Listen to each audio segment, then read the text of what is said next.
নমস্কার, আমি ডক্টর বাণীপতি সেনগুপ্ত।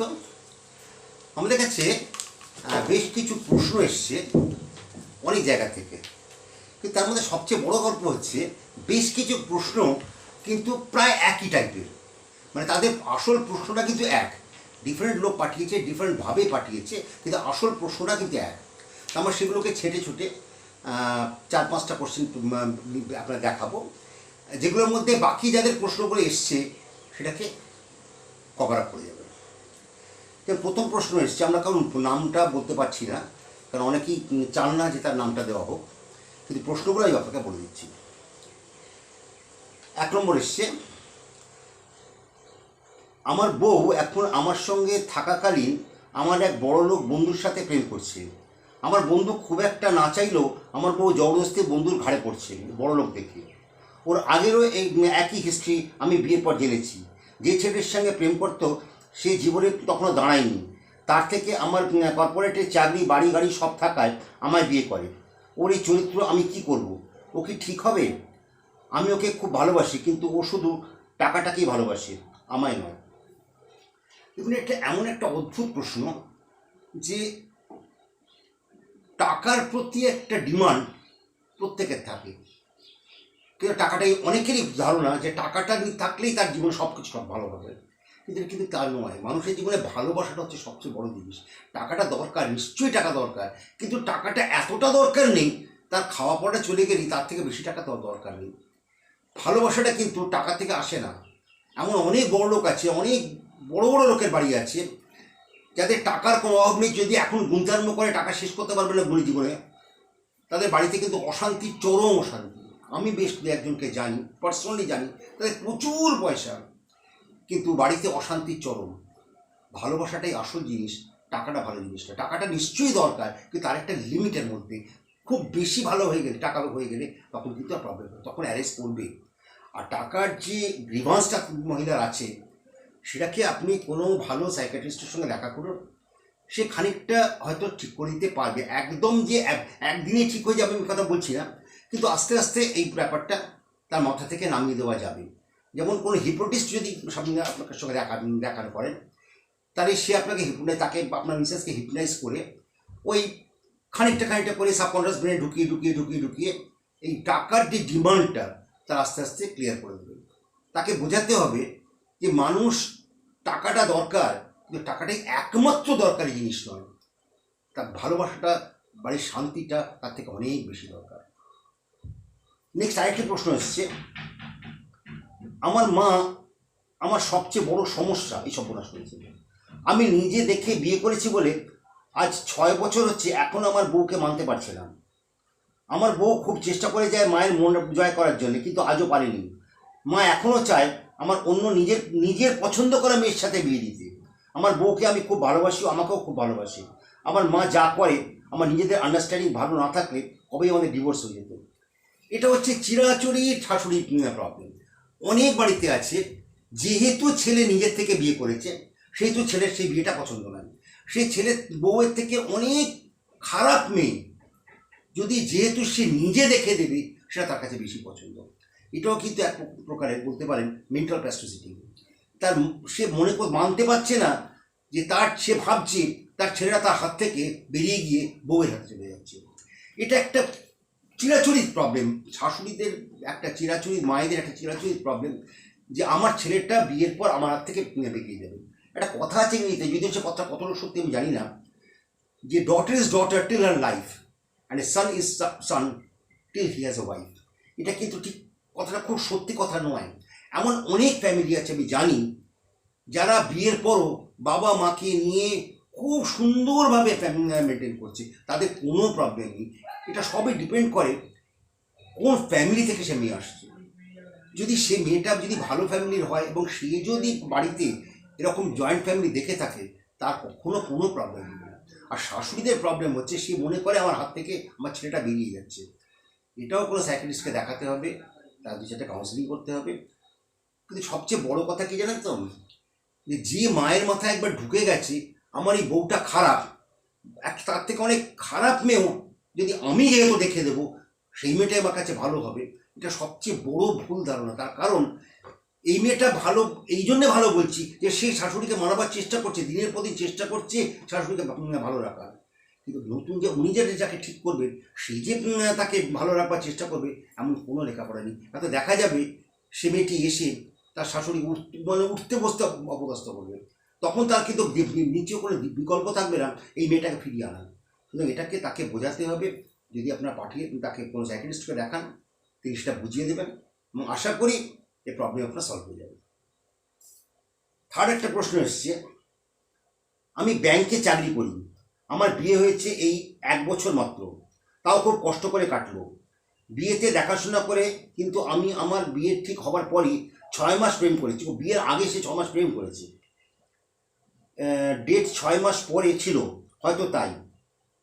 তখন আমাকে গাড়ি নিয়ে রোজ ব্যাংক থেকে তুলতে আসতো, রাত ভোর ফোনে কথা বলতো। আমাদের হানিমুন সিঙ্গাপুরে হওয়ার কথা দিয়েছিল, কিন্তু বিয়ের পর যখন হানিমুন করে যায় তখন পুরীতে। আর সে টাকা আমি যে আশীর্বাদে যে টাকা পেয়েছিলাম সেই টাকায়। তাছাড়া প্রথম মাসে আমার একটা বড় হাত খরচ দেয়, দ্বিতীয় মাস থেকে দেয় না। উপরে তো আমার শাশুড়ি আমার পুরো স্যালারি ক্লেম করছে। আমি রাতে রান্না করি, শাশুড়ি দিনের রান্না করে। যাকে এখন আমাদের ডিভোর্স ফাইল হয়েছে, কেস চলছে, কিন্তু আমি চাইছি না। দেখুন এখানে কতকটা সে একই জায়গায় টাকার ক্লেম। শাশুড়ি চাইছে যে বউ আমার চাকরিও করুক, আমার বাড়ির কাজটাও করুক, কিন্তু একটা মেয়ে যখন সে সকালবেলা 9টার মধ্যে কোনো রকমে খেয়ে দিয়ে অফিস যাচ্ছে, তার পক্ষে কি সকালবেলা রান্নাবান্না করে বাড়ির সব লোককে খাইয়ে যাওয়া সম্ভব? কিন্তু সে রাত্রিবেলা যখন 8-7টা ফিরছে, ফিরে কিন্তু রাত্রি রান্না করছে। এটাও শাশুড়িকে ভাবতে হবে, বুঝতে হবে, এবং তার থেকেও বড় কথা তার হাজব্যান্ডকে বুঝতে হবে। শাশুড়িকে তো বুঝতে হবে, কিন্তু এই ব্যাপারটা তার হাজব্যান্ডকে বেশি বুঝতে হবে যে আমার বউটাকে এইভাবে টর্চার করা যায় না। একটা মেয়ে যখন শ্বশুরবাড়ি যায় বিয়ে হয়ে, সে কিন্তু সেখানে ভালো করে সংসার করতে চায়। সে কোনোদিনই চায় না যে এটাকে ভেঙে দেবো, মেরে দেবো, ধ্বংস করে দেবো, চায় না। সুতরাং এই ব্যাপারটাকে ছেলে মানে তার হাজব্যান্ডকে বুঝতে হবে যেটাকে। কিন্তু ডিভোর্স যখন অলরেডি সে ফাইল করে দিয়েছে, যদিও এখন ডিভোর্স ফাইল করলে ডিভোর্স হয় না, এখন আমি রিকোয়েস্ট করবো সেই হাজব্যান্ডকে যে ডিভোর্স ফাইলটা তুলে নিতে, এবং যদি পসিবল না হয় মাকে থাকার, তাহলে যেন আলাদা হয়ে কোথাও তুলে চলে যায়। যদি মার সঙ্গে থাকতে প্রবলেম হয়, হ্যাঁ বাবা মাকে খরচা দেবে, বাবা মাকে খাওয়া পড়া পাঠাবে, নিশ্চয়ই পাঠাবে, কিন্তু সেই জন্য বউকে নিয়ে আলাদা হয়ে যায়। ফোর্থ একটা কোশ্চেন এসছে, আমার শাশুড়ি আমার জীবনের সবচেয়ে বড় প্রবলেম। যখন আমার বিয়ে হয় তখন আমার মা ছিলেন অসুস্থ। আমার বিয়ের 2 মাস পরেই মা মারা যান। আমার বাবা একা আমাদের দুটো মাত্র ঘরের ফ্ল্যাট বড় ঘরটায় থাকে, আমি বউ বাচ্চা নিয়ে থাকি, ও বড় ঘরটায় আমি থাকি, আর ছোট ঘরে বাবা থাকে। একটা ড্রয়িং কাম ডাইনিং আছে। এর মধ্যে আমার শাশুড়ি প্রত্যেক সপ্তাহে 3 দিন করে এসে থাকেন, আমাদের ঘরেই থাকেন। আমার বউ চায় আমার শাশুড়ি আমার বাবার ঘরে শুতে, কিন্তু বাবা রাজি হয় না। তাও হওয়া সম্ভব নয়। ওদের মনে ঠিক কী আছে বুঝতে পারছি না। আমরা বাবার বাড়িতে থাকি, তাই ওনাকে বের করে দেওয়ার কোনো প্রশ্নই ওঠে না। আমি দেখা করতে শুরু করেছি এটা অশান্তির জন্যে, আমি নেশা করতে শুরু করেছি এটা অশান্তির জন্য। কি করব? আমার বাবা চাকরি করেন এবং হোটেলে নিজের পয়সায় খায়, পেনশন আছে। এটা দেখুন, আপনি লিখেছেন যে আপনার শাশুড়ি খুব প্রবলেমটা আপনি নিজে, আপনার শাশুড়ি প্রবলেম না। আপনি শাশুড়িকে দিয়ে প্রবলেমটা তৈরি করাচ্ছেন, প্রবলেমটা আপনার নিজে। যদি আপনি নিজে, হ্যাঁ শাশুড়ি নিশ্চয়ই আসবে, 1000বার আসবে, কিন্তু সেটা প্রত্যেক সপ্তাহে যদি 3 দিন 4 দিন করে আসেন তিনি, তারও তো বাড়িঘর আছে, তারও তো সেখানে তার নিজের বাড়িঘরের কাজ আছে। তিনি বাড়িঘর ছেড়ে 3 দিন করে সপ্তাহে আসে থাকবেনই বা কী করে? আর আপনার বাবা যখন একটা ছোট ঘরে থাকেন, তাকে তো বার করে দেওয়াটা আপনার উচিত নয়। প্রবলেমটা কিন্তু আপনার শাশুড়ি করছেন না, করছে আপনি। আপনি আপনার বউকে বোঝান যে দেখুন এভাবে চলা যায় না, আর তোমার মা আসবে, 100% আসবে, নিশ্চয়ই আসবে, কিন্তু সেটা প্রত্যেক সপ্তাহে 3 দিন করে নয়। উনি আসুন, মাসে 2 দিন করে আসুন, বা আমরা গিয়ে থাকি, আমরা একসঙ্গে বেড়াতে যাই, আমরা ঘুরতে যাই, বাবাও যাবে, তুমিও যাবে, তোমার মাও যাবে, আমরা সবাই মিলে বেড়াতে যাবো মাসে একবার করে 2-3-4 দিনের জন্য। ঠিক আছে, এটা ঠিক আছে, এই পর্যন্ত খুব ভালো, এটা খুব ভালো করা উচিত। কিন্তু প্রত্যেক সপ্তাহে যদি আসেন এবং আপনি তাকে সাপোর্ট করছেন, না হলে আপনি আপনার বউকে কিছু বলতে পারছেন না কেন? একটা কথা বলতে বাধ্য হচ্ছি, আপনি ওকে মনে মনে চাইছেন যে বাড়িটা খালি হয়ে যাক, তাই যে শাশুড়িকে বারবার আসতে দিচ্ছেন। সুতরাং আপনি এটা করবেন না। এটা ইমিডিয়েট বন্ধ করুন এবং শাশুড়িকে রেগুলার আসতে দেওয়া বন্ধ করুন। এটা যদি সোজা পথে না হয় আপনার মিসেসকে বোঝান, যাতে সে তার মাকে বলে যে তুমি সপ্তাহে 3 দিন করে এসো না, মাসে 2 দিন 2 দিন এসো। এবং মা আশা করি মা সে শুনবে। আর যদি না শোনে তাহলে আপনাকে সেটা বোঝাতে হবে। আরেকটা প্রশ্ন এসছে, আমি একটা ছোটোখাটো চাকরি করি। যখন বিয়ে হয় তখন আমি বলে দিয়েছিলাম আমার রোজগার আমার বাবা মায়ের জন্য, কারণ আমার বিয়েতে বাবার যা জমা টাকা ছিল শাশুড়িকে খুশি করার জন্য সব দিয়ে দিয়েছেন। ফ্রিজ, এলইডি টিভি, গডরেজ আলমারি, ডামরোর খাট, বিছানা, আমাকে গয়না, এছাড়া আমার বরকে 20 গ্রামের চেন, টাইটানের ঘড়ি, 10 গ্রামের আংটি, শাশুড়িকে একটা বালা, সেটা আমার শাশুড়ি মিষ্টি মুখে আদায় করেছে। আমার শাশুড়ির সেই মিষ্টি ভাষা, সেই অ্যাক্টিং কোথায় চলে গিয়ে এখন শুধুমাত্র ফিজিক্যাল আর মেন্টাল টর্চার করে। আমার চাকরি করা পছন্দ নয়। অ্যাকচুয়ালি যেহেতু উনি একটা ছোটোখাটো চাকরি করেন, ওনার শাশুড়ির বক্তব্য যে যদি ছোটোখাটো চাকরি করো তাহলে আরও তোমার বাবা যখন বিয়েতে এত খরচা করেছে আরও টাকা দিন। ইট ইজ একটা টাইপ অফ ডাউরি। এটাকে আপনাকে শক্ত হাতে বন্ধ করতে হবে। এটা নরম কথায় বন্ধ করা যাবে না। কেন যাদের মাথায় এই বাটায় ঢুকেছে যে তার থেকে টাকাটা আদায় করব কী করে, বউকে আর বউকে চাকরি আর বউ চাকরি করছে কিন্তু অত টাকা দিচ্ছে না, কারণ সেই টাকাটা তার বাবা মাকে দিতে হচ্ছে। বাবা মার কোনো রোজগার নেই, বাবা মা খাবে কি? বাবা মার তো একটাই মেয়ে। তো মেয়েটা যদি পয়সা না দেয়, সেই মেয়েটার পেছনে তো বাবা মা সারাটা জীবন দিয়েছে। তো তাকে মেয়েটা কি তার সেটা দায়িত্ব নয় যে বাবা মাকে খেতে দেওয়া, যাতে বাবা মারা তো খেতে পায়? আর যখন যে বিয়ের সময় বলেই দিয়েছিল যে আমি আমার টাকাটা বাবা মাকে দিতে হবে, কারণ বাবা মার খাওয়ার পর অভাব আছে, সেটা তো তুমি মেনে নিয়ে তোমার বাড়ি বা তোমার সরাসরি বাড়ির লোক মেনে নিয়েছিল। এবং তাছাড়াও যাত্রী মেনে নিয়েছিল বলে তোমার বাবা যথাসম্ভব সে তোমাকে বিয়ে দিয়েছেন। এখন তিনি কোথা থেকে টাকা পাবেন আর কোথা থেকে তিনি আলাদা খাবেন, খাওয়া তো সম্ভব নয়। এটা তোমাকে শক্ত হাতে বানাতে হবে। তবে একটা কথা তোমাকে বলে দিই, প্রত্যেক মানুষের একটা প্যাকেজ আছে, কিছুটা ভালো কিছুটা মন্দ। তুমি যদি খালি মন্দটাকে কাল্টিভেট করো সে মানুষটা মন্দই লাগবে, যদি ভালোটাকে কাল্টিভেট করো ভালোই লাগবে। সুতরাং শাশুড়ি যদি বৌমার ভালো নিশ্চয়ই কিছুটা আছে, সে ভালোটা যদি কাল্টিভেট করেন তাহলে বৌমাকে কিন্তু খারাপ লাগবে না, বৌমাকে তো ভালোই লাগবে।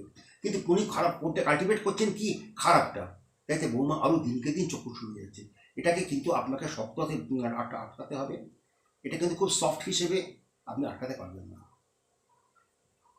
লাস্ট একটা এসছে, আমার বাবা মধ্যবিত্ত মানুষ, আমাকে বিয়ে দিয়ে তার সর্বস্ব চলে গেছে। বিয়ের 2 বছরের মধ্যে আমার শ্বশুরবাড়ি থেকে চাপ দেওয়া হয় যে এক্ষুনি 5 লক্ষ টাকা নিয়ে দিতে হবে বিজনেস করতে। আমার বাবার সেই টাকা নেই, তাই আমার ওপর অকথ্য মেন্টাল অ্যান্ড ফিজিক্যাল টর্চার চলছে। কি করব? এটা সিম্পল কেস অফ ডাউরি। আমার মনে হয় যে আপনি এটা আপনার হাজব্যান্ডের সঙ্গে কথা বলুন। আপনার হাজব্যান্ড যদি এটাকে সাপোর্ট না করেন তাহলে আপনার উচিত থানায় জানানো ছাড়া আপনার হাতে কোনো বিকল্প উপায় নেই। যদি আপনার হাজব্যান্ড যদি সাপোর্ট করে আপনাকে, তাহলে আপনার তো কিছু একটা টুকটাক রোজগার করবেন, আপনার হাজব্যান্ডের তো রোজগার নিশ্চয়ই আছে, আপনার আলাদা চলতে না। শ্বশুরবাড়ি থেকে আলাদা একটা বাড়ি, একটা ঘর ভাড়া নিয়ে থাকুন, সেখানে ভালো থাকবেন, সেখানে শান্তিতে থাকবেন। এখানে আপনি শান্তি পাবেন না। আর 5 লাখ টাকা একটা সাধারণ মধ্যবিত্ত লোকের পক্ষে দেওয়া প্রায় অসম্ভব। সে কোথা থেকে দেবে? এরপর কি হবে? এটা ফিজিক্যালটা বাড়তে থাকবে, মেন্টাল তো থাকবেই, তার সঙ্গে ফিজিক্যালটা বাড়তে থাকবে। পরে আরও না জেনে ভগবান না করুন কোনো অঘটন না ঘটে যায়। সুতরাং আপনার উচিত হাজব্যান্ডের সঙ্গে ভালো করে কথা বলা, বা কোনো সাইকিয়াট্রিস্টের কাছে আপনার হাজব্যান্ডকে নিয়ে আসা। আমাদের কাছেই আসতে হবে এটা বলছি না, যে কোনো ভালো সাইকিয়াট্রিস্টের কাছে যাওয়া, যে হাজব্যান্ডকে ভালো করে বোঝাবে এটা। আর যদি সেটা বোঝাতে না পারেন বা তিনি যদি বুঝতে না পারেন, তাহলে আপনার ইমিডিয়েট থানায় একটা জানানো উচিত। আপাতত এই কটাই এসছে। আবার সামনের সপ্তাহে যদি কিছু আসে আমি জবাব দেবো। আপনাদের যদি কোনো প্রশ্ন থাকে, আমার মনে হয় প্রশ্নগুলো যারা পাঠিয়েছেন তাদের নামটা বলতে পারছি না, এবং তারা বলেও দিয়েছেন নামটা না বলতে, তারা জবাবটা তারা পেয়ে যাবেন। আপনাদের যদি কোনো প্রশ্ন থাকে আমাদের এখানে হোয়াটসঅ্যাপ করুন, আর চ্যানেলটাকে সাবস্ক্রাইব করে নিন, তাহলে প্রত্যেক মাসে প্রত্যেক সপ্তাহে যেটা আমাদের বেরোয়, প্রত্যেক সপ্তাহে আপনার মোবাইলে এই রেগুলার রেকর্ডিং চ্যানেলটা চলে যাবে। নমস্কার।